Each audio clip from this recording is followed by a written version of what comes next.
Hello my dear friends. तो देरी ना करते हुए शुरू करते हैं आज के इस एपिसोड को।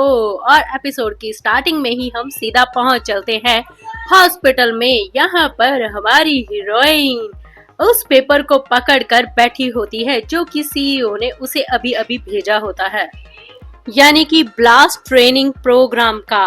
और ये पढ़कर वो बैठकर यही सोच रही होती है।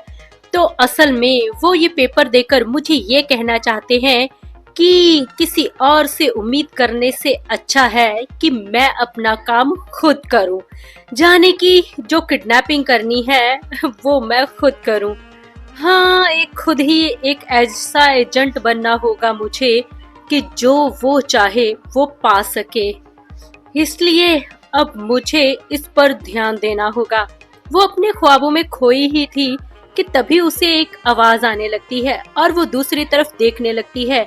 यहाँ पर वो दो सहेलियों को साथ में देखती है और एक कहती है कि अरे अरे ध्यान से पकड़ो मुझे।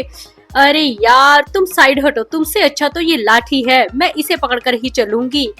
और तभी फिर ये सारी बातें सुनकर हमारी हीरोइन को कहीं ना कहीं ये सिग्नल मिल रहा होता है कि आसरे कोई भी हो, कैसे भी हो, इंसान जब खुद अपने पैरों पर चलता है तो बात कुछ अलग ही होती है।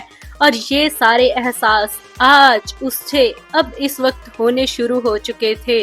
और तभी उसे वो वक्त याद आता है जब वो अपने स्कूल में जिम्नास्टिक खेलती थी और जब वो बहुत देर के बाद वहाँ से निकाले जाने के बाद एक्चुअल में उस स्कूल में एंटर करती है। और तभी उसे देखकर उसकी दो सहेलियां दूर से ही बातें करने लगती है।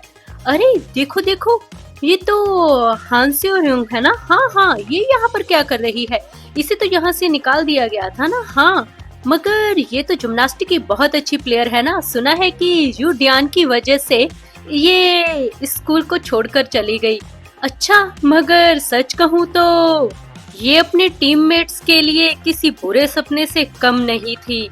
अरे ये बात नहीं है। हाँ, मगर तुम्हें नहीं पता कि यूडियांग सच में बहुत ही ज्यादा चोट खा चुकी है हान स्यू रिंग की वजह से। क्योंकि जब ये अपने कंपटीशन में थे तब हान स्यू रिंग ने कुछ ऐसे मूव्स करने शुरू कर दिए जिम्नास्टिक के जो नॉर्मली लोग नहीं कर पाते।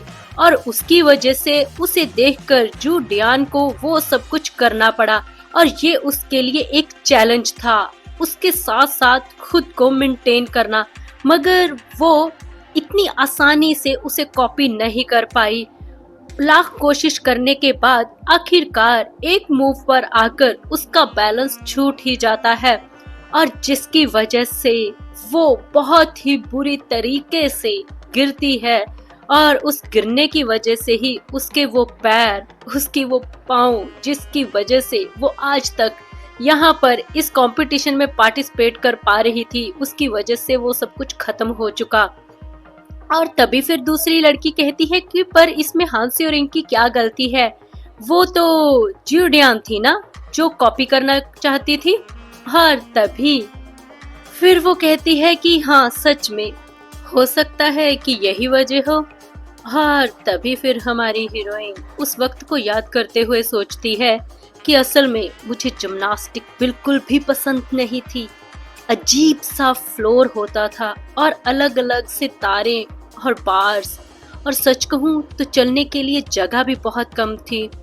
वहाँ पर बहुत सारी चीजें, इतनी घुटन आती थी और कभी कभी तो ऐसे लगता था कि ये चीजें मैं बर्दाश्त नहीं कर पाऊंगी।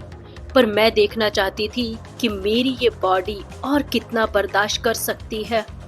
और इसलिए कभी कभी तो मैं ये भी सोचती थी कि इसके नीचे जो मैट रखा हुआ है इसकी भी क्या जरूरत है, इसको भी फेंक देना चाहिए।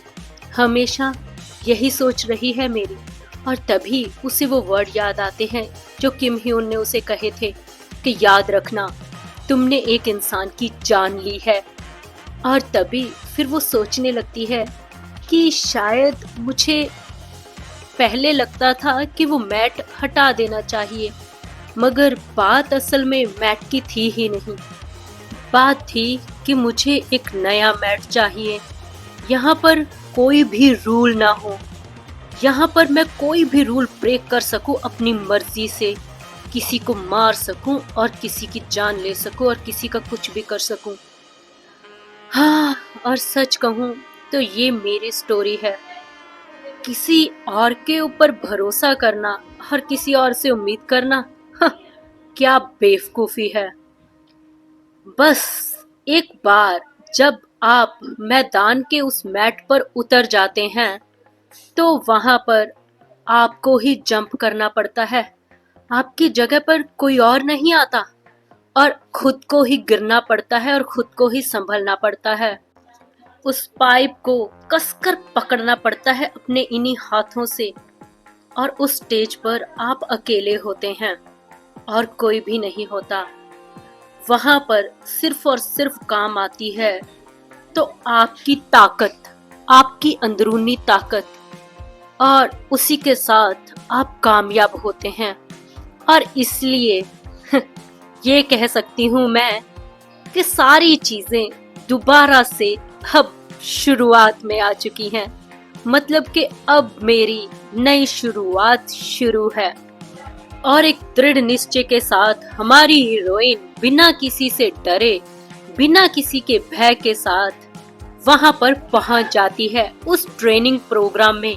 यहाँ पर लोगों की रूह कांप जाती है जाने पर सोचने से पहले ही, और वो उस शख्स के साथ होती है जिसके साथ उसका ऑलरेडी पहले ही जब वो कुकिंग का काम करती थी उसका एक पंगा हो गया था एक बंदे के साथ। उसके साथ ही वो सीट शेयर कर रही होती है और सच में वो बंदे के तो 12 बज जाते हैं, मगर हमारी हीरोइन तो फेयरलेस होकर वहां पर बैठी थी और अपनी आंखें खोलकर सामने की ओर देखते हुए वो यही कहती है कि सच कहूं तो असल में जिंदगी की शुरुआत तो अब हुई है।